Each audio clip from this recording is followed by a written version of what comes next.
Lumaki sa ilalim ng matinding atensyon ng publiko si Bimby Aquino Yap, kaya't naging usap-usapan din ang kanyang personal na buhay, lalo na sa love life. Habang mas nagiging independent siya, binibigyan siya ng kalayaan ng kanyang ina na si Kris Aquino. Dahil dito, lalo pang tumataas ang interes ng publiko kabilang ang isang special girl na iniuugnay sa kanya habang papasok siya sa adulthood. The Philippine Showbiz List presents Sino-sino ang mga babaeng na link kay Bimby Aquino? Fake news link with Miles Ocampo. Bago pa maiugnay sa ibang babae, naging usap-usapan ang pagkakadikit ng pangalan ni Bimby kay Miles Ocampo dahil sa pagiging malapit nito sa pamilya. Tinawag pa siya ni Kris na MCA at minsang naging bahagi ng kanilang household.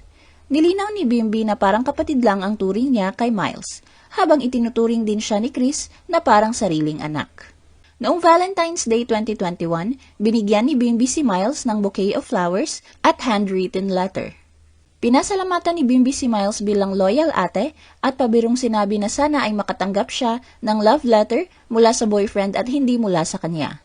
Ipinakita rin ni Miles ang appreciation niya at tinawag si Bimby na the sweetest. Kumalat naman sa social media, partikular sa YouTube, ang mga video na may clickbait at fake headline na nagsasabing buntis si Miles at si Bimby ang tatay. May iba ring vlogs na may headline na kasal na raw ang dalawa. Kinundina naman ni Ogie Diaz ang mga fake news na ito. Hindi man lang daw naisip ng malisyosong YouTubers na menor de edad pa si Bimby. Nang mga panahong iyon, si Bimby ay 14 years old habang si Miles ay 24. Hindi rin ito pinalampas ni Miles. Sa isang Instagram story, nagpost siya ng litrato niya na napataas ang isang kilay. Kalakip nito ang caption na nagsasabing, 2021 na, naniniwala ka pa din sa fake news? Boyfriend for a day moment with Erin Diaz. Noong 2024, nalink si Bimby sa vlogger na si Erin Diaz. Nangyari ito nang magpunta sa United States ang ama niyang si Ogie Diaz para bisitahin ang kaibigang si Kris.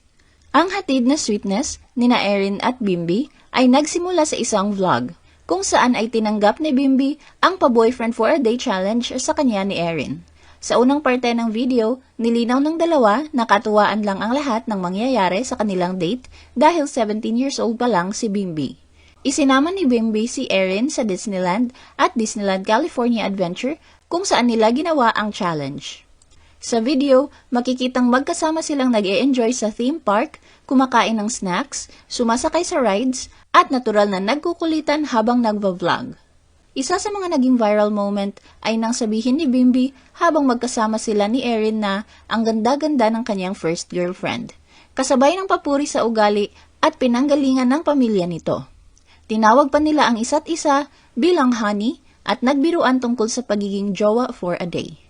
Sa dulo ng kanilang Disneyland date, binigyan ni Bimby si Erin ng Disney enamel pin na may disenyo ni Princess Ariel bilang simpleng souvenir. The crush buzz around Bini Mika. Ang Bini member na si Mika Lim ay kabilang din sa naugnay kay Bimby. Naging usap-usapan ito kasunod ng isang light-hearted na vlog na ginawa ng malapit na kaibigan ng pamilya Aquino na si Darla Soler noong September 2024.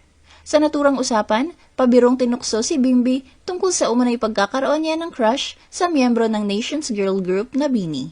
Bagay na agad niyang itinanggi. Nilinaw ni Bimby na tinutukso lamang daw siya dahil may mga nagsasabi na bagay sila ni Mika. Gayunpaman, hindi rin niya naitago ang paghanga niya kay Mika at inamin na nakita na niya ang Bini at nagkaroon pa ng pagkakataon na makapag-picture kasama ang grupo. Nang matanong naman si Bimby kung kinilig siya nang makilala niya ito ng personal, walang pag-aalinlangang inamin niya ang kilig na naramdaman at tinawag niya si Mika na isang very beautiful girl, dahilan bakit lalo pang lumakas ang interes ng fans. The Cassandra Henares Rumor Link. Naging usap-usapan noong nakaraang taon ang umano'y espesyal na ugnayan sa pagitan ni Bimby at Cassandra, matapos silang makitang magkasama sa ilang public events at social activities. Si Cassandra ay anak ni Antipolo Mayor Junjun Henares at Andeng Henares. Kilala din siyang youth delegate at founder ng mental health-focused Kasama Foundation na sinusuportahan naman ni Bimby. Lumakas ang espekulasyon tungkol sa kanila nang kumalat ang mga larawan at video ng kanilang pagsali sa mga youth events at social media trends, kabilang ang isang dance craze kung saan makikitang magkasama silang sumasabay sa sayaw kasama ang iba pang kabataan. Napansin ang kanilang pagiging magaan sa isa't isa na nauwi sa mga tanong kung nililigawan ba ni Bimby si Cassandra. Gayunpaman, sa isang interview, nilinaw ng ina ni Cassandra na wag na raw lagyan ng mali siya ito dahil close friends lang daw ang dalawa. Maging si Cassandra ay direktang tinuldukan ang pag-uugnay sa kanila ni Bimby. Ayon sa kanya, hindi ito nanligaw sa kanya. Binigyang diin din ni Cassandra ang pagiging magkaibigan nilang dalawa. Ayon kay Cassandra, naging close daw sila ni Bimby bago mag-pandemic at mabait daw sa kanya ang ina nitong si Chris. Mabait daw si Bimby at natutuwa siyang napaka-cooperative nito sa kanyang advocacy sa Antipolo. Ayon pa kay Cassandra, hindi nila pinag-uusapan ni Bimby ang isyong nalilink silang dalawa.